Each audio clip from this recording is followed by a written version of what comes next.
At the Elmwood Cemetery of Holyoke, Massachusetts. We're in the southeast corner, and we're looking at an African American burial.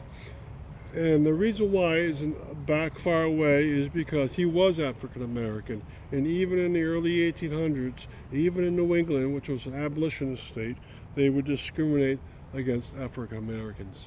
This is Bushman Fuller. He was the first such person in Holyoke, and what became Holyoke was West Springfield at that time. He lived at the corner of Westfield Road and Homestead Avenue, and he lived there with his two sons, and they grew up, got married.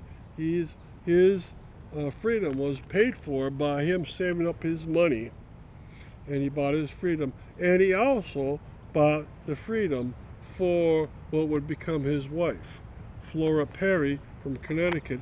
He worked and bought her freedom from the slave master in Connecticut.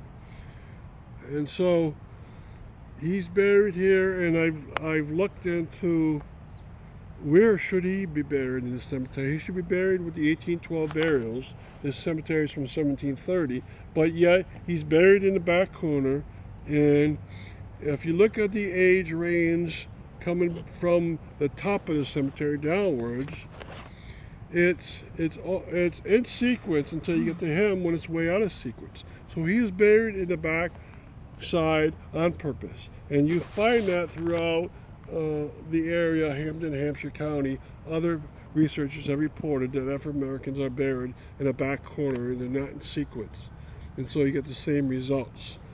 So even though he was a very honored member of the community, he went to the First Baptist Church of West Springfield, which became First Baptist Church of Holyoke, and he worked. He was still buried not in the white section. Now his wife is buried next to him. There's no stone. His two sons are buried here, and his two daughter-in-laws are buried here. Only one of the daughter-in-law has stones. So I'm going to go up to the stone, point it out, and read it to you. Okay?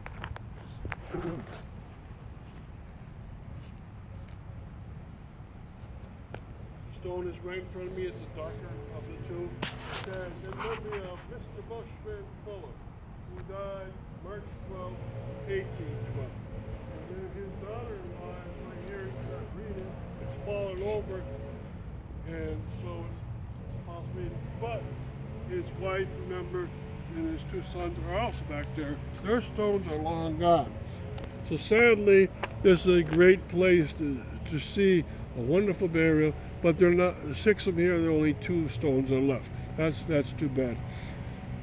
I could not find any more African American burials here. There is a Jarvis family that was buried in the Forestdale Cemetery.